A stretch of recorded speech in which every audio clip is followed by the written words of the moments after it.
എല്ലാവർക്കും നമസ്കാരം. ഇന്ന് ദൈവം ഞാൻ രാവിലെ പ്രാർത്ഥിച്ചുകൊണ്ടിരുന്നപ്പോൾ എന്നോട് സ്പെസിഫിക് ആയിട്ട് ഇടപെട്ട ഒരു വാക്കിനെ കുറിച്ചൊന്ന് ഞാനൊന്ന് സംസാരിക്കുവാനായിട്ടാണ് ആഗ്രഹിക്കുന്നത്. അപ്പോൾ ഞാൻ പ്രാർത്ഥിക്കുന്ന കൂട്ടത്തിൽ പെട്ടെന്ന് ദൈവം എനിക്ക് ആ ഒരു വാക്കും കൂടെ പറഞ്ഞ് പ്രാർത്ഥിക്കണമെന്ന് ദൈവം എന്നോട് ഇടപെടുവാനായിട്ടിടയായി. അപ്പോൾ അത് ഞാൻ വെച്ച് പ്രാർത്ഥിക്കുകയും ചെയ്തു. ആ വാക്ക് വെച്ച് ഞാൻ പ്രാർത്ഥിച്ചു. അത് നിങ്ങൾക്കും കൂടി ഒന്ന് പറഞ്ഞു തരാം എന്നാണ് ഞാൻ ആഗ്രഹിക്കുന്നത്. അതിനു വേണ്ടിയിട്ടാണ് ഇന്നത്തെ ഈ വീഡിയോ. ഓക്കെ, അപ്പോൾ നമ്മൾ മനസ്സിലാക്കേണ്ട ഒരു കാര്യമുണ്ട്. നമ്മുടെ ദൈവത്തിൻ്റെ സന്നിധിയിൽ പ്രാർത്ഥിക്കും അല്ലേ? നമ്മൾ മെയിനായിട്ട് പ്രാർത്ഥിക്കുന്നത് എന്തിനാ? ദൈവം നമ്മൾക്കൊരു സംരക്ഷണം തരണം അല്ലേ? നമ്മൾക്ക് തരണം, നമ്മളുടെ കുടുംബത്തിന് തരണം, നമ്മൾക്കുള്ള സകലത്തിനും ദൈവത്തിൻ്റെ ഒരു സംരക്ഷണം നമ്മൾക്ക് വേണം. അതാണ് നമ്മളുടെ പ്രാർത്ഥനയുടെ ഒന്നാമത്തെ ലക്ഷ്യം എന്ന് പറയുന്നത് അല്ലേ? ഇനി രണ്ടാമത് എന്താണ്? രണ്ടാമത് നമ്മളുടെ ആവശ്യങ്ങൾ നമ്മൾ ദൈവത്തോട് പറയും അല്ലേ? നമ്മൾക്ക് കുറേ കാര്യങ്ങളുണ്ട്, ആ കാര്യങ്ങളെല്ലാം ദൈവം നമ്മൾക്ക് സാധിപ്പിച്ചു തരണം, നടത്തി തരണം. പിന്നെ നമ്മളുടെ പ്രശ്നങ്ങൾ, പ്രതിസന്ധികൾ, ഇതെല്ലാം നമ്മൾ ദൈവത്തോട് പറയും അല്ലേ? ദൈവം നമ്മൾക്ക് അതെല്ലാം നിറവേറ്റി തരികയും ചെയ്യും അല്ലേ? നമ്മൾക്ക് ആവശ്യമുള്ളതെല്ലാം ദൈവം അതാത് സമയത്ത് വ്യക്തമായിട്ട് നമ്മൾക്ക് ഒരുക്കി തരിക തന്നെ ചെയ്യും. അതിനൊന്നും യാതൊരു സംശയവുമില്ല. ഓക്കെ, അപ്പോൾ നമ്മൾക്കറിയാം, ഒരു ക്രിസ്ത്യാനി ആയിരിക്കുന്ന വ്യക്തിക്ക് അല്ലെങ്കിൽ ദൈവത്തെ ആരാധിക്കുന്ന ഒരു ദൈവ പൈതലിന് ദൈവം ആദ്യമായിട്ട് ഒന്നാമതായിട്ട് ഒരുക്കുന്നതാണ് ദൈവത്തിൻ്റെ സംരക്ഷണം. അത് നമ്മൾക്കറിയാം. ഈ സംരക്ഷണം എന്ന് പറയുന്നത് പല വിധത്തിൽ ദൈവം നമ്മൾക്ക് ഒരുക്കും. ദൈവം ഏതൊക്കെ വിധത്തിൽ നമ്മൾക്ക് സംരക്ഷണം ഒരുക്കും എന്നുള്ളത് നമ്മൾക്ക് പറയുവാൻ പറ്റത്തില്ല. ദൈവത്തിൻ്റെ ദൂതന്മാരെ ഇറക്കി നമ്മളെ സംരക്ഷിക്കും, ദൈവത്തിൻ്റെ പരിശുദ്ധാത്മാവിനാൽ നമ്മളെ സംരക്ഷിക്കും. അടുത്തത് എന്താണ്? ദൈവത്തിൻ്റെ വചനത്താൽ നമ്മളെ സംരക്ഷിക്കും. പിന്നെ ദൈവത്തിൻ്റെ സഭയിലൂടെ ദൈവം നമ്മൾക്ക് തരുന്ന സംരക്ഷണം. അങ്ങനെ പല വിധത്തിലുള്ള സംരക്ഷണം, നമ്മളുടെ പ്രാർത്ഥനയാൽ ലഭിക്കുന്ന സംരക്ഷണം, വചനത്താൽ ലഭിക്കുന്ന സംരക്ഷണം, ഉപവാസത്താൽ ലഭിക്കുന്ന സംരക്ഷണം, അങ്ങനെ പല വിധത്തിലുള്ള സംരക്ഷണം ദൈവം നമ്മൾക്ക് തരുവാനായിട്ട് ഇടയാകും അല്ലേ? അപ്പോൾ ഇവിടെ അതൊന്നുമല്ല ഞാൻ പറയുന്നത്, അതൊക്കെ നമ്മൾക്കറിയാം. എന്നാൽ ദൈവം എന്നോട് ഇടപെട്ട വാക്കെന്ന് പറയുന്നതും പ്രതിരോധ കോട്ട, ആ ഒരു വാക്കാണ് ദൈവം എന്നോട് ഇന്ന് ഇടപെടുവാനായിട്ടിടയായത്. പ്രതിരോധ കോട്ട എന്ന് പറഞ്ഞാൽ നമ്മൾക്കറിയാം, ഡിഫൻസ് വാൾ എന്നും പറയാം. പിന്നെ എന്താണ്? ഡിഫൻസ് ഫോർട്രസ് എന്നുള്ളൊരു വാക്കും കൂടെ നമ്മൾക്ക് അതിനകത്ത് ചേർത്ത് പറയുവാനായിട്ട് കഴിയും. എന്ന് വെച്ചാൽ ദൈവത്തിൻ്റെ ഒരു പ്രതിരോധ കോട്ട, ആ ഒരു വാക്ക് വെച്ചിട്ട് പ്രാർത്ഥിക്കുവാനാണ് ദൈവം എന്നോട് ഇടപെട്ടത്. അപ്പോൾ നമ്മൾക്കറിയാം, ഈ കോട്ട എന്ന് പറയുന്നത് എന്താണ്? ഒരു ചുറ്റുമതിലാണ് അല്ലേ? നമ്മൾക്ക് നമ്മളുടെ വീടിന് ചുറ്റും നമ്മൾ മതിൽ കിട്ടും അല്ലേ? അപ്പോൾ ആ മതിലിനൊക്കെ എത്രത്തോളം ബലമുണ്ടെന്നും അത് എത്രത്തോളം സംരക്ഷണം തരുമെന്നുള്ളതൊക്കെ നമ്മൾക്കറിയാം അല്ലേ? ഒരു കള്ളൻ വിചാരിച്ച നല്ല സുന്ദരമായിട്ട് ആ മതിൽ ചാടിക്കടന്ന് നമ്മുടെ വീടിനകത്തോട്ട് കിടക്കുവാനൊക്കെ പറ്റും. ഓക്കെ, ഇനി നമ്മൾ എത്ര വില കൂടിയ ഡോർ മേടിച്ച് ഫിറ്റ് ചെയ്ത് വെച്ചാലും ഇന്ന് അതൊക്കെ അഴിക്കുന്ന സൂത്രവിദ്യകൾ ആരുടെ കയ്യിലുണ്ട്? കള്ളന്മാരുടെ കയ്യിലുണ്ട്. അതുകൊണ്ട് നമ്മൾ കിട്ടുന്ന കോട്ടകളൊക്കെ എന്താണ്? അതൊക്കെ താൽക്കാലികമാണ്. അല്ലെങ്കിൽ അതൊക്കെ അത്രേ ഉള്ളൂ. അതിൻ്റെ ബലം എന്ന് പറയുന്നത് അത്രയേ ഉള്ളൂ. നമ്മൾ എത്ര മതിൽ കെട്ടി തിരിച്ചാലും നാട്ടിലുള്ള ഒരു തലതിരിഞ്ഞ വ്യക്തി വന്നിട്ട് ആ മതിൽ ചിലപ്പോൾ ഇടിച്ചു പൊളിക്കും. ഇനി നമ്മൾ ഗേറ്റ് വെച്ചാൽ അതും ഇടിച്ചു പൊളിച്ചിട്ട് പോകും. അത്രയൊക്കെ ഉള്ളൂ അതിൻ്റെ വാല്യൂ എന്ന് പറയുന്നത്, അല്ലെങ്കിൽ അതിൻ്റെ സംരക്ഷണം എന്ന് പറയുന്നത് അത്രയേ ഉള്ളൂ. പക്ഷേ ഇവിടെ ഈ പ്രതിരോധ കോട്ട എന്ന് പറഞ്ഞിട്ട് ദൈവം എന്നോട് ഇടപെട്ടത്, ദൈവം എനിക്ക് പ്രതിരോധ കോട്ടയായിട്ട് ഇറങ്ങണമെന്ന് പ്രാർത്ഥിക്കാനാണ് എന്നോട് ഇടപെട്ടത്. ഓക്കെ, അപ്പോൾ ദൈവം എങ്ങനെയാണ് നമ്മൾക്ക് പ്രതിരോധ കോട്ടയായിട്ട് ഇറങ്ങുന്നതെന്ന് ഞാൻ അതിനകത്തോട്ടാണ് ഞാൻ വരുന്നത്. അതിനു മുൻപേ നമ്മൾ തന്നെ നമ്മൾക്ക് ചില കോട്ടകൾ കിട്ടും അല്ലേ? പ്രാർത്ഥനയാൽ നമ്മൾ കോട്ട കിട്ടും അല്ലേ? പല വിധത്തിലുള്ള രീതിയിൽ നമ്മൾക്ക് തന്നെ കോട്ട കെട്ടാറുണ്ട്. എങ്ങനെയാണ്? ഒന്ന് പ്രാർത്ഥനയിൽ നമ്മൾ കോട്ട കെട്ടും. എന്നിട്ട് നമ്മൾ ദൈവത്തോട് പറയും അല്ലേ, അങ്ങ് എനിക്ക് ചുറ്റും തീമതിലായിരിക്കണം എന്നൊക്കെ നമ്മൾ പറഞ്ഞ് പ്രാർത്ഥിക്കാറുണ്ട് അല്ലേ? പിന്നെ എന്താണ്? നമ്മളുടെ ഉപവാസത്താൽ നമ്മൾ കോട്ട കെട്ടും. ഇനി അടുത്തത് എന്താണ്? അടുത്തത് ദൈവത്തിൻ്റെ വചനത്താലുള്ള കോട്ട അല്ലേ? ദൈവത്തിൻ്റെ വചനം അയച്ച് നമ്മളിങ്ങനെ ഒരു കോട്ട നമ്മൾക്ക് ചുറ്റും കിട്ടും. ഇനി അടുത്തത് എന്താണ്? നമ്മളുടെ കൂട്ടായ്മയിലൂടെ, അതായത് സഭയിലൂടെ നമ്മൾക്ക് കിട്ടുന്ന ആ ഒരു സംരക്ഷണം. അതുകൂടാതെ എന്താണ്? ആ ഒരു കോട്ട അല്ലേ? അവസാനത്തെ ആശീർവാദം, അതൊക്കെ ഞാൻ മുൻപേ ഒരു വീഡിയോ ചെയ്തിട്ടുണ്ട്. അവസാനത്തെ ആശീർവാദത്തിൻ്റെ ഒരു പവർ എന്താണെന്നുള്ളതൊക്കെ ഞാൻ മുൻപേ വീഡിയോ ചെയ്തിട്ടുണ്ട്. കാരണം പലരും ഇന്ന് ചർച്ചകളിൽ നിന്ന് അവസാനത്തെ ആശീർവാദം കിട്ടാതെ ഇറങ്ങിപ്പോകുന്നത്, അത് പൂർണ്ണമല്ല എന്നൊക്കെ പറഞ്ഞ് ഞാൻ വീഡിയോ ചെയ്തിട്ടുണ്ട്. കാരണം അവസാനത്തെ ആശീർവാദത്തിനകത്ത് വലിയൊരു പവർ, ആ സഭയുടെ പ്രൊട്ടക്ഷൻ അതിനകത്ത് ഒളിഞ്ഞിരിപ്പുണ്ട്. അപ്പോൾ അത് പിടിച്ചിട്ടേ നമ്മൾ പോകാവുള്ളൂ. ഇതൊക്കെ ഞാൻ മുൻപേ വീഡിയോ ചെയ്തിട്ടുണ്ട്. ഓക്കെ, ഇപ്പം കേൾക്കാത്തവർക്കും കൂടി ഒന്നും കൂടി ഞാനതൊന്ന് റിപ്പീറ്റഡ് ആയിട്ട് ജസ്റ്റ് ഒന്ന് പറഞ്ഞു പോയി എന്നേ ഉള്ളൂ. അവസാനത്തെ ആശീർവാദത്തിൻ്റെ പവർ എന്ന് പറയുന്നത്. ഓക്കെ, അതവിടെ നിൽക്കട്ടെ. അതിൻ്റെ വാക്കുകളൊക്കെ നമ്മൾക്കറിയാം അല്ലേ? പിതാവായ ദൈവത്തിൻ്റെ സ്നേഹവും പുത്രനായ ദൈവത്തിൻ്റെ എന്താ പറയുക, സഹവാസവും പരിശുദ്ധാത്മാവും ദൈവത്തിൻ്റെ സംരക്ഷണം, അതൊക്കെ പറഞ്ഞിട്ട് അതിനകത്ത് പറയുന്നത്. അങ്ങനെ അല്ലാതെ വാക്കുകൾ ഞാനതൊങ്ങനെ ഒന്ന് വിശദീകരിച്ച് പറഞ്ഞതേ ഉള്ളൂ. അപ്പോൾ അതിനകത്ത് പിതാവിൻ്റെയും പുത്രൻ്റെയും പരിശുദ്ധാത്മാവിൻ്റെയും ഒരു വലിയ കൂട്ടായ്മയുടെ സംരക്ഷണം അവിടെ നമ്മൾക്ക് ലഭിക്കുന്നുണ്ട് ആ അവസാനത്തെ ആശീർവാദത്തിലൂടെ. ഓക്കെ, അതിപ്പോൾ ഞാൻ ജസ്റ്റ് ഒന്ന് പറഞ്ഞതേ ഉള്ളൂ. ഓക്കെ, അതവിടെ നിൽക്കട്ടെ, അതല്ല എൻ്റെ ടോപ്പിക്. അപ്പം നമ്മൾ തന്നെ നമ്മൾക്ക് എങ്ങനെ പ്രതിരോധ കോട്ട കിട്ടുന്നു എന്നുള്ളതൊക്കെ ഞാൻ പറഞ്ഞു. പക്ഷേ ഇവിടെ നമ്മൾ കിട്ടുന്ന പ്രതിരോധ കോട്ടകളൊക്കെ ചിലപ്പോൾ പിശാച് പൊളിക്കാറുണ്ട്. എങ്ങനെയാണ്? ഇപ്പം നമ്മളൊരു കാര്യം പ്രാർത്ഥിക്കുകയാണ് അല്ലേ, നമ്മളുടെ മുൻപിൽ നമ്മളൊരു വിഷയത്തിൻ്റെ മുഖത്ത് നിൽക്കുമ്പോൾ നമ്മൾ കൂടുതലായിട്ട് ഫോക്കസ് ചെയ്യുന്നത് ആ വിഷയത്തെ ആയിരിക്കും. ആ വിഷയത്തെ ഫോക്കസ് ചെയ്ത് നമ്മളിങ്ങനെ പ്രാർത്ഥിക്കും. ഒറ്റ എക്സാമ്പിൾ പറയാം. നമ്മൾക്കൊരു ഫിനാൻഷ്യൽ ക്രൈസിസിലൂടെ നമ്മൾ കടന്നു പോവുകയാണ്.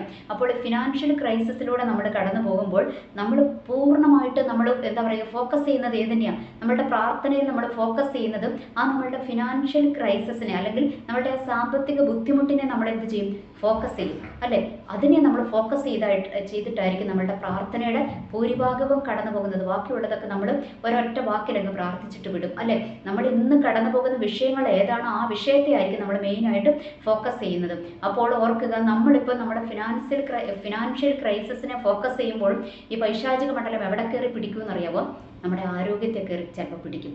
നമ്മൾക്ക് എന്തെങ്കിലും രോഗിയാക്കി നമ്മളെ വിടും. അപ്പോൾ എന്താ സംഭവിക്കുന്നത്? ഇവിടെ പ്രാർത്ഥന കുറഞ്ഞു അല്ലേ. അപ്പോൾ നമ്മളുടെ പ്രാർത്ഥന എന്ന ഒരു കോട്ട അവിടെ എന്താ പറയുക, അതവിടെ തകരും. എങ്ങനെയാണ്?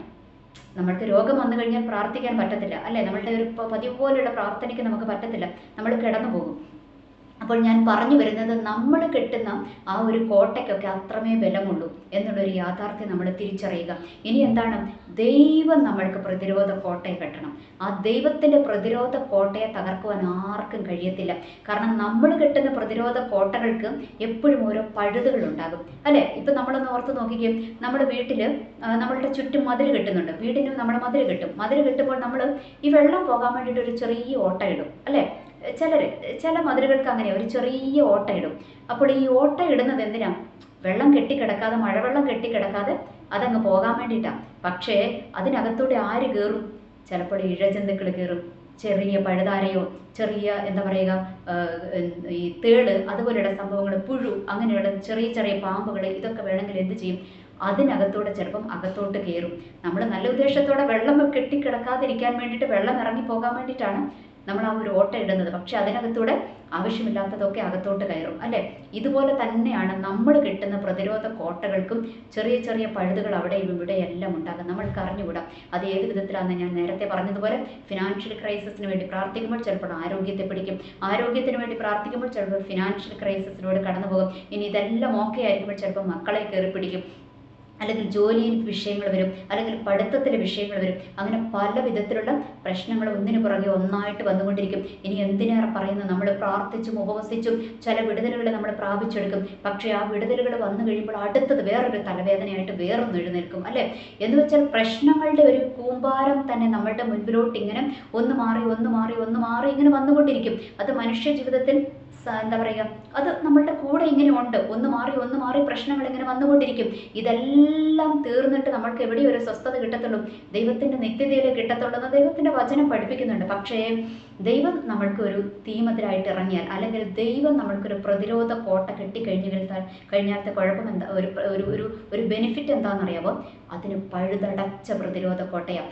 എന്ന് വെച്ചാൽ ദൈവത്തിൻ്റെ പ്രതിരോധ കോട്ടയെ തകർക്കുവാനായിട്ട് ഒരു ശക്തിക്കോ വ്യക്തിക്കോ കഴിയത്തില്ല. ഏത് വിധത്തിൽ ആ പ്രതിരോധ കോട്ടയെ തകർക്കുവാൻ പിശാച് നോക്കിയാലും വ്യക്തികൾ നോക്കിയാലും പറ്റത്തില്ല. കാരണം എന്താ? ഈ പ്രതിരോധ കോട്ട കെട്ടിയിരിക്കുന്നത് ആരാ? ദൈവമാണ് കെട്ടിയിരിക്കുന്നത്. ദൈവത്തിന് പിഴവ് പറ്റുമോ?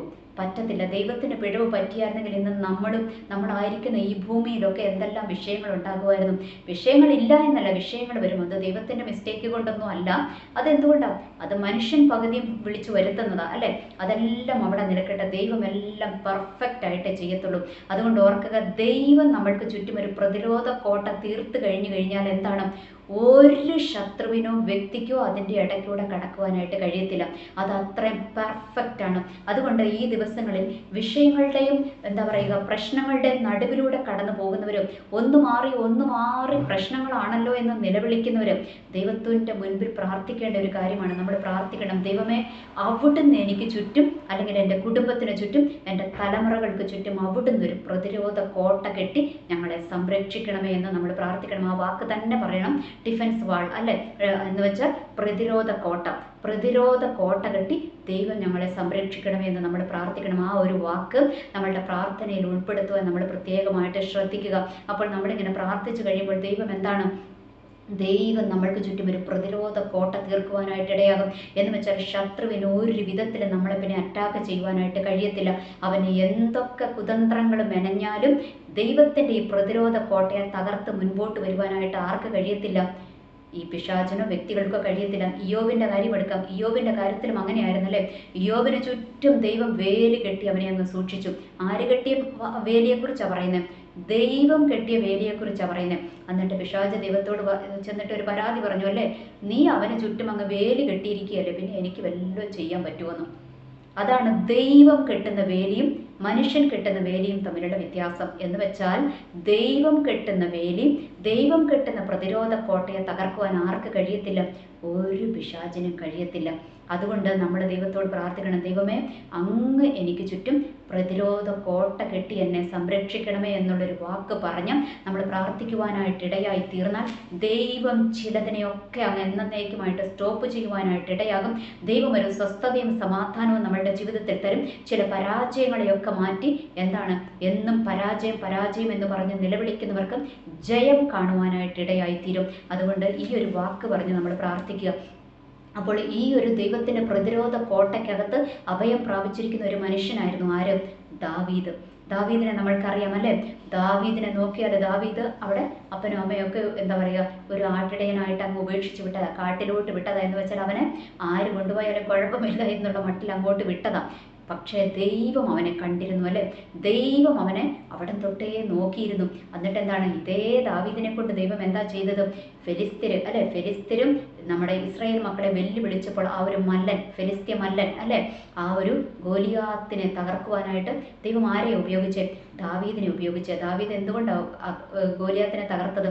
അവൻ്റെ തലയെ തകർത്തത് എന്തുകൊണ്ടാണ്? ഒരു കല്ലുകൊണ്ടാണ് അല്ലേ. അവൻ്റെ കവണിയിൽ സൂക്ഷിച്ചിരുന്ന 5 കല്ലുമായിട്ടാണ് പോയത്. അതിൽ ഒറ്റ കല്ലിൻ്റെ ഉപയോഗമേ വന്നുള്ളൂ. ദൈവം അത്രയും നടത്തിയത് ദാവീദിന്. അതിനുശേഷം ദാവീദിന് അതിന് മുൻപേ തന്നെ ദൈവത്തിൻ്റെ അഭിഷേകം വീണിരുന്നു അല്ലേ. ശമൂവേൽ പ്രവാചകന് ദൈവം അരുളപ്പാട് കൊടുത്ത് ദാവീദിൻ്റെ മേൽ വീണ ഒരു അഭിഷേകം. എന്തഭിഷേകം വീണ്? സാധാരണ അഭിഷേകമാണോ? അല്ല. എന്തഭിഷേകം? രാജകീയ അഭിഷേകമാണ് വീണത് അല്ലേ. ഈ രാജകീയ അഭിഷേകം വീണ ഗോലിയാത്തിനെ ഒരു കല്ലുകൊണ്ട് വീഴ്ത്തിയ, ഒരു കരടിയെയും സിംഹത്തെയും ഒക്കെ കീറിക്കളഞ്ഞ ഇതേ ദാവീദ് അവിടെ നിലവിളിക്കുന്ന ഒരു ചരിത്രം കാണുവാനായിട്ട് നമ്മൾക്ക് കഴിയും. എവിടെയാ ദാവീദ് ഓടുക? ആരെയെ പേടിച്ച ഓടുന്നത്? ദാവീദ് ആർക്ക് വേണ്ടി ഉപകാരം ചെയ്തോ അതേ മനുഷ്യനെ പേടിച്ച് ഓടുക. ശൗലിനെ പേടിച്ചു അല്ലേ ഓടുക. ശൗൽ എന്തിനാ? അസൂയ മൂത്ത് ദാവീദിനെ തകർക്കുവാനായിട്ട് ഇസ്രായേലിൻ്റെ രാജാവായ ശൗൽ ആരുടെ പുറകെ നടക്കുക? ദാവീദിൻ്റെ പുറകെ നടക്കുക. ആ മനുഷ്യൻ എവിടെ ചെന്നിട്ടും രക്ഷയില്ല. കാരണം ഇസ്രായേലിൻ്റെ രാജാവ് ദാവീദിനെ വീഴിക്കുവാനായിട്ട് പുറകെ ഓടി വരുന്നത്. എന്നിട്ട് ഈ മനുഷ്യന് ഗുഹയിൽ ചെന്ന് ഒളിച്ചു. അതൊക്കെ നമ്മൾ കണ്ടു അല്ലേ. ശത്രുക്കളുടെ അടുത്ത് പോയിട്ട് അവിടെ പോയിട്ട് പൊട്ടനെ പോലെ അഭിനയിച്ചു, അല്ലെങ്കിൽ ഒരു ഭ്രാന്തനെ പോലെ അഭിനയിച്ചു എന്ന് വേണ്ട സകല വേഷങ്ങളും കെട്ടി ദാവീദ് ഈ ഒരു മനുഷ്യനിൽ നിന്ന് രക്ഷ നേടുവാനായിട്ട് ഓടുവാണല്ലേ. ആ ഓടിയ ദാവീദിനെ കൊണ്ട് ദൈവം എഴുതിപ്പിച്ച ഒരു സങ്കീർത്തനമായി. ഏത് സങ്കീർത്തനമാണെന്നറിയാമോ? 18-ാം സങ്കീർത്തനം. ഒരുപാട് സങ്കീർത്തനം എഴുതി. എന്നാൽ ഈ 18-ാം സങ്കീർത്തനത്തിനകത്താണ് നമ്മൾക്ക് കാണുവാനായിട്ട് കഴിയുന്നത് ദൈവത്തിൻ്റെ പ്രതിരോധ കോട്ട തീർത്ത ദൈവത്തെക്കുറിച്ച് ദാവീദ് അവിടെ വളരെ വിശദമായിട്ട് എഴുതി വെച്ചിരിക്കുക. അപ്പോൾ നിങ്ങളത് വായിക്കണം. അപ്പോൾ അതിൻ്റെ തുടക്കം തന്നെ എന്താണെന്നറിയാമോ? തുടക്കത്തിൽ പറയോ, ദൈവമേ ഞാൻ അങ്ങയെ സ്നേഹിക്കുന്നു. എന്തിനാ ഞാൻ അങ്ങയെ സ്നേഹിക്കുന്നത്? അങ്ങനെക്ക് ആരാന്ന് എനിക്ക് പറഞ്ഞാൽ തീരാത്ത അത്രയും വാക്കുകൾ കൊണ്ട് ദാവീദിന് വാക്കുകൾ കിട്ടുന്നില്ല.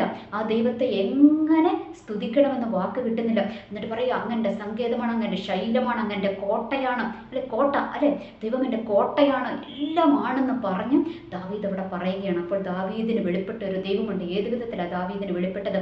ഒരു പ്രതിരോധ കോട്ട തീർത്ത ദൈവം ദാവീദിനെ സംരക്ഷിച്ചത്. അല്ലെങ്കിൽ ദാവീദിൻ്റെ ബുദ്ധി കൊണ്ട് ദാവീദിന് രക്ഷപ്പെടുവാൻ പറ്റുമായിരുന്നോ? പറ്റത്തില്ല. രാജകീയ അഭിഷേകം വീണതാ ശരിയാ, ഗോലിയാത്തിനെ വീഴിച്ചതാ ശരിയാ, നമ്മുടെ കരടിയെയും സിംഹത്തെയും ഒക്കെ കീറിക്കളഞ്ഞത് അതൊക്കെ ശരിയാന്നേ. പക്ഷെ ഇപ്പം ദാവീദിന് എന്തു വേണം? ദൈവത്തിൻ്റെ പ്രതിരോധ കോട്ടയ്ക്കകത്ത് നിൽക്കണം. കാരണം പല ഭാഗത്തു നിന്ന് ശത്രുക്കൾ വളഞ്ഞിരിക്കുക. ചുറ്റും ശത്രുക്കളാണ്. ഈ ചുറ്റും ശത്രുക്കൾ വളയുമ്പോൾ ദാവീദിന് സ്വന്തമായിട്ട് വല്ലതും ചെയ്യാൻ പറ്റുമോ? ഒന്നും ചെയ്യാൻ പറ്റത്തില്ല. ദാവീദിനെ കഴിഞ്ഞ് ബലമേറിയ ശത്രുക്കളാണ്. അത് ദാവീദ് അതിനകത്ത് പറയുന്നുണ്ട്. ബലമേറിയ ശത്രുക്കളാണ്. ബലവാനും ബലഹീനനും തമ്മിൽ കാര്യമുണ്ടായാൽ ആരാ സഹായിക്കുന്നത്? ദൈവത്തിന് മാത്രമേ സഹായിക്കുവാൻ കഴിയത്തുള്ളൂ അല്ലേ? അപ്പോൾ ഈ 18-ാം സങ്കീർത്തനത്തിനകത്ത് നമ്മൾക്ക് കാണുവാനായിട്ട് കഴിയും, ദൈവം ദാവീദിന് വേണ്ടി തീർത്ത ഒരു പ്രതിരോധ കോട്ടയെക്കുറിച്ച് ദാവീദ് അവിടെ വ്യക്തമായിട്ട് എഴുതി വെച്ചിരിക്കുകയാണ്. ഇനി അതുകൂടാതെ ഒരുപാടുണ്ട്, സങ്കീർത്തനത്തിനകത്ത് ഒരുപാട് പറഞ്ഞിട്ടുണ്ട്, ദൈവത്തിൻ്റെ പ്രതിരോധ കോട്ടയെക്കുറിച്ച് പറഞ്ഞിട്ടുണ്ട്. ഓക്കെ, അപ്പോൾ നമ്മൾ ഈ 18-ാം സങ്കീർത്തനം ഒന്ന് വായിക്കണം, നമ്മൾക്ക് മനസ്സിലാകും ദൈവത്തിൻ്റെ പ്രതിരോധ കോട്ട എത്ര ശക്തമായിരുന്നു എന്നും ദാവീദ് നമ്മൾക്ക് അവിടെ പറഞ്ഞു തന്നിട്ടുണ്ട്. ഇനി അതുകൂടാതെ നമ്മൾക്ക് സക്കറിയ പ്രവാചകന്റെ പുസ്തകത്തിനകത്തോട്ട് വരാം. സക്കറിയ പ്രവാചകന്റെ പുസ്തകം അതിൻ്റെ 2-ാം അധ്യായം അതിൻ്റെ 4ഉം 5ഉം വാക്യത്തിനകത്തോട്ട് വന്നു കഴിയുമ്പോൾ നമ്മൾക്കവിടെ ഒരു സംഭവം കാണുവാനായിട്ട് കഴിയും. എന്താണ് അവിടെ പറഞ്ഞിരിക്കുകയാണ്? യെരൂശലേം മതിലെ മനുഷ്യരുടെയും മൃഗങ്ങളുടെയും ബഹുത്വ നിമിത്തം മതിലില്ലാതെ തുറന്നു കിടക്കും എന്ന് പറയുക, എന്നാൽ ഞാൻ അതിന് ചുറ്റും തീമതിലായിരിക്കും. എന്ന് വെച്ചാൽ യെരൂശലേമിൻ്റെ ചുറ്റും ഞാൻ എന്തായിരിക്കും? തീമതിലായിരിക്കും. ഓർക്കുക, ദൈവം തീമതിലായിട്ട് നിന്ന് കഴിഞ്ഞാൽ അതിൻ്റെ അകത്തോട്ട് ഒരു പിശാചനോ ഒരു വ്യക്തിക്കോ ശക്തിക്കോ ആർക്കെങ്കിലും കടന്നു വരുവാൻ പറ്റുമോ? പറ്റത്തില്ല. കാരണം എന്താ? വെന്തുപോകും, തീമതില. അപ്പോൾ ദൈവത്തിൻ്റെ പ്രതിരോധ കോട്ടയുടെ ഒരു പ്രത്യേകത എന്ന് പറയുന്നത് എന്താണ്? അതൊരു തീമതിലായിട്ടാണ് നിൽക്കുന്നത്. ദൈവം പല വിധത്തിൽ നമ്മൾക്ക് സംരക്ഷണം ഒരുക്കും, ദൂതന്മാരെ ഇറക്കും, അതുപോലെ തന്നെ എന്താ പറയുക, പരിശുദ്ധാത്മാവിൻ്റെ അഗ്നിവലയത്തിനുള്ളിൽ നമ്മളെ സംരക്ഷിക്കും. ഇതെല്ലാം ദൈവം നമ്മൾക്ക് വേണ്ടി ഒരുക്കും. പക്ഷേ ദൈവത്തിൻ്റെ പ്രതിരോധ കോട്ട എന്ന് പറയുന്നത് എന്താണ്? ദൈവം തന്നെ ഇറങ്ങും. ദൈവം തന്നെ ഇറങ്ങിക്കഴിഞ്ഞു കഴിയുമ്പോൾ അവിടെ ആരൊക്കെ ഇറങ്ങും? ദൂതന്മാർക്ക് ഇറങ്ങിയേ പറ്റത്തുള്ളൂ. പരിശുദ്ധാത്മാവാം ദൈവത്തിൻ്റെ പ്രസൻസ് ഉണ്ടാകും, പിതാവാം ദൈവത്തിൻ്റെ ഒരു സൂപ്പർവിഷൻ ഉണ്ടാകും. ഇതെല്ലാം ഇതിനകത്തുണ്ടാകും. അതാണ് ദൈവത്തിൻ്റെ പ്രതിരോധ കോട്ട എന്ന് പറയുന്നത്. അതുകൊണ്ട് നമ്മൾ പ്രാർത്ഥിക്കണം, ദൈവമേ അവിടുന്ന് എനിക്ക് ചുറ്റും, എൻ്റെ കുടുംബത്തിന് ചുറ്റും, എൻ്റെ തലമുറകൾക്ക് ചുറ്റും, എൻ്റെ ജോലിക്ക് ചുറ്റും, ഞാൻ കടന്നു പോകുന്ന വിഷയങ്ങൾക്ക് ചുറ്റും എല്ലാം അങ്ങൊരു പ്രതിരോധ കോട്ട തീർക്കണമേ എന്ന് നമ്മൾ ദൈവത്തോട് പ്രാർത്ഥിക്കുക. അങ്ങനെ പ്രാർത്ഥിച്ചു കഴിഞ്ഞാൽ നിശ്ചയമായിട്ടും ദൈവം നമ്മൾക്ക് വേണ്ടിയിട്ട് ഒരു പ്രതിരോധ കോട്ട തീർക്കും. ദൈവം ഈ പ്രതിരോധ കോട്ട തീർത്ത് കഴിഞ്ഞാലത്തെ വിഷയം എന്താണെന്നറിയാമോ? മറ്റാർക്കും ഒരു വിധത്തിലും പിന്നെ അതിനകത്തോട്ട് കടക്കുവാനായിട്ട് പറ്റത്തില്ല. ദൈവം അനുവദിക്കാതെ പ്രതിരോധ കോട്ട കെട്ടിക്കഴിഞ്ഞു കഴിഞ്ഞാൽ പിന്നെ ദൈവം ആരെയും അനുവദിക്കത്തില്ല. അതാണ് അതിൻ്റെ ഒന്നാമത്തെ കാര്യം. പക്ഷേ ദൈവം അനുവദിക്കാതെ ആർക്കും കടക്കുവാനും പറ്റത്തില്ല. പഴുതടച്ച പ്രതിരോധ കോട്ടയാണ് ദൈവം നമ്മൾക്ക് ചുറ്റും തീർക്കുന്നത്. അതുകൊണ്ട് ഈ ഒരു വാക്ക് പറഞ്ഞ് പ്രാർത്ഥിക്കുക. ഞാൻ ഒരുപാട് ദൈവസന്നിധിയിൽ പ്രാർത്ഥിച്ചപ്പോഴൊന്നും ഒരിക്കലും എനിക്കിങ്ങനെ ഒരു വാക്ക് എൻ്റെ ജീവിതത്തിൽ ഒരിക്കലും ഞാൻ പറഞ്ഞ് പ്രാർത്ഥിച്ചിട്ടില്ല. പ്രതിരോധ കോട്ട എന്നൊരു വാക്ക് എൻ്റെ വായിൽ ഒരിക്കലും വന്നിട്ടുണ്ടായിരുന്നില്ല. ഞാനും പ്രസംഗിച്ച് ഞാൻ കേട്ടിട്ടുമില്ല, ഞാൻ കേട്ടിട്ടില്ല എന്നാണ് പറഞ്ഞത് കേട്ടോ. എനിക്കതിനെക്കുറിച്ച് ഒരു അറിവും ഉണ്ടായിരുന്നില്ല. നമ്മളല്ലാതെ ഹിസ്റ്ററിയൊക്കെ പഠിക്കുമ്പോൾ ഉണ്ടല്ലേ, അതിനകത്ത് പ്രതിരോധ കോട്ടകളുടെ ഡിഫൻസ് വാളിനെ കുറിച്ചൊക്കെ നമ്മൾ പഠിക്കുന്നുണ്ട്. പക്ഷേ ദൈവത്തിൻ്റെ പ്രതിരോധ കോട്ടയും അതിൻ്റെ ആഴവും ഇന്നാണ് ദൈവം എനിക്കത് മനസ്സിലാക്കി തരുവാനായിട്ടിടയായത്. അതിൻ്റെ പവർ, അതിൻ്റെ ശക്തി എന്ന് വെച്ചാൽ സ്വർഗം ഒന്നിച്ചിറങ്ങുകയാണ് നമ്മൾക്ക് വേണ്ടിയിട്ട്. ഒരു പ്രതിരോധ കോട്ട തീർക്കുവാൻ സ്വർഗം ഒന്നിച്ചിറങ്ങുന്നത് നമ്മൾക്ക് കാണുവാനായിട്ട് കഴിയും. അവിടെ ആരുണ്ട്? ദൈവത്തിൻ്റെ ദൂതന്മാരല്ലേ. ദൈവം ഇറങ്ങിക്കഴിഞ്ഞാൽ ദൈവത്തിൻ്റെ ദൂതന്മാരുണ്ട്, ദൈവത്തിൻ്റെ പരിശുദ്ധാത്മാവുണ്ട്, പിതാവാം ദൈവത്തിൻ്റെ സൂപ്പർവിഷനുണ്ട്, എല്ലാം ഇതിനകത്തുണ്ട്. അങ്ങനെ ഒരു പ്രതിരോധ കോട്ട ദൈവം നമ്മൾക്ക് ചുറ്റും തീർക്കുവാനായിട്ട് പോകും. നമ്മൾ ദൈവത്തോട് പ്രാർത്ഥിക്കണം. പ്രാർത്ഥിച്ചു കഴിയുമ്പോഴാണ് ദൈവം ഇറങ്ങി വരത്തുള്ളൂ കേട്ടോ. ചില സ്ഥലത്തൊക്കെ അങ്ങനെയാണ്, നമ്മൾക്ക് ഒന്നും പറ്റാത്തവരുന്ന സാഹചര്യങ്ങളിൽ ഇങ്ങനത്തെ ഒരു വാക്കുകളൊക്കെ ദൈവം നമ്മളോട് ഇടപെടുന്നത്. അതൊക്കെ സ്വർഗത്തിൻ്റെ അല്ലെങ്കിൽ സ്വർഗത്തിൻ്റെ ചില പവറുകളാണ്. അത് എല്ലാം ഒന്നും നമുക്ക് ഒറ്റയടിക്ക് വെളിപ്പെടുത്തി തരത്തില്ല. അതിങ്ങനെ ഓരോരോ സാഹചര്യം വരുമ്പോഴാണ് ദൈവം നമ്മൾക്കത് വെളിപ്പെടുത്തി തരുന്നത് അല്ലേ. നമ്മൾ എത്ര നോക്കിയാലും ഒരു കടൽ പോലെയാണ് ദൈവത്തിൻ്റെ പ്രവർത്തനങ്ങൾ കിടക്കുന്നതും. നമ്മൾ കോരിയാലും അത് തീരത്തില്ല, അത്രയും കിടക്കുകയാണ്. അതുപോലെയാണ് ദൈവത്തിൻ്റെത്. അതുപോലെയല്ല, അതിലും അപ്പുറമാണ് ദൈവത്തിൻ്റെ പ്രവർത്തനം എന്ന് പറയുന്നത്. അതുകൊണ്ട് നമ്മൾ ഏതെങ്കിലും വിഷയങ്ങൾക്ക് നടുവിലൂടെ ഒന്ന് മാറി വിഷയങ്ങൾ വരിക, ഒരു വിധത്തിൽ മുൻപോട്ട് പോകുവാനായിട്ട് പറ്റുന്നില്ല. ഈ ശത്രുക്കൾ ചുറ്റും വളഞ്ഞിരിക്കുന്നു, ഒരു വിധത്തിൽ മുൻപോട്ട് പോകുവാൻ പറ്റുന്നില്ല. പരാജയ ഭീതി, ഇങ്ങനെയുള്ള വിഷയങ്ങളിലൂടെയൊക്കെ കടന്നു പോവുകയാണെങ്കിൽ നമ്മൾ ഈ ഒരു വാക്ക് പറഞ്ഞ് പ്രാർത്ഥിക്കണം. ദൈവമേ അങ്ങയുടെ പ്രതിരോധ കോട്ട തീർത്ത് ദൈവം എനിക്ക് ചുറ്റും ഒന്ന് ഇറങ്ങണമേ, അങ്ങയുടെ പ്രതിരോധ കോട്ടയാൽ എന്നെ ഒന്ന് സംരക്ഷിക്കണമേ എന്ന് പ്രാർത്ഥിക്കണം. അപ്പോൾ ഈ പ്രതിരോധ കോട്ടയുടെ പ്രത്യേകതയും ഞാൻ പറഞ്ഞു, അതിനകത്ത് ആരുടെയൊക്കെ പ്രസൻസ് ഉണ്ട് എന്ന് ഞാൻ പറഞ്ഞു. അപ്പോൾ ഈ ഒരു വാക്ക് വെച്ച് നമ്മൾ പ്രാർത്ഥിച്ച് ജയം ഏറ്റെടുക്കുക. എനിവേ എല്ലാവർക്കും നല്ലൊരു ദിവസം ആശംസിക്കുന്നു. നന്ദി, നമസ്കാരം.